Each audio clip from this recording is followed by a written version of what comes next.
All of this costs a lot of money. Yes, it does, Christia. So it's entirely appropriate to ask, can we afford it? No. We can.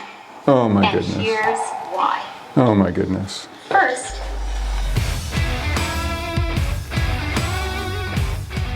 I woke up this morning with a sense of foreboding. I knew the news today would be bad.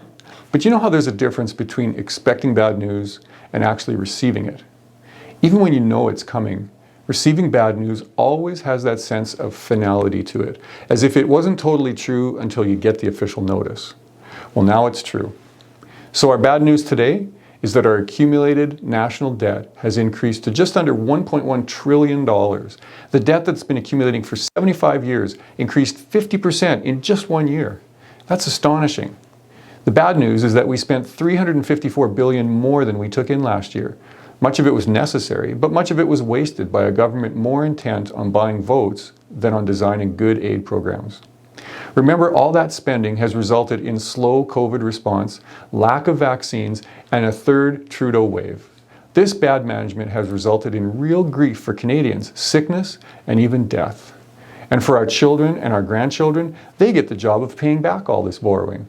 For all the money spent, we sure don't have much good to show for it. Our finance minister recently had an epiphany when she stated that COVID has created a window of political opportunity. That's incredible to me that she would take a time of extreme challenge and difficulty for Canadians and use it as a launching pad for political opportunity. Today we're seeing some of that political opportunity. At a time when we need to figure out how to repay our borrowing, we should be very hesitant to commit to any new spending. Instead, Trudeau launched into a whole new direction of permanent annual spending that will raise debt and probably raise our taxes. An example is the proposed childcare system. This will add permanent annual spending of $9 billion per year. Another important item to look at is interest payments. For this year, they will total $20 billion. But by 2025, they will double to $40 billion. And that's assuming the ultra-low interest rates continue indefinitely. It's easy to see how a simple 1% raise in the interest rate would increase our debt costs by $15 billion a year. Remember back to the good old days, 2 years ago? Our entire annual deficit was only $15 billion. Our situation has never been more precarious. In the coming days, we'll be able to fully digest what we've heard today.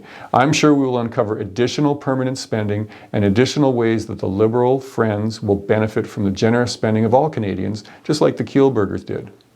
In closing, think about this. This year, the government will spend $1.3 billion every day in Canada. That's $54 million per hour and just under $1 million for every minute of every day. And of that, 1/3 is going right onto our credit card for our grandchildren to pay.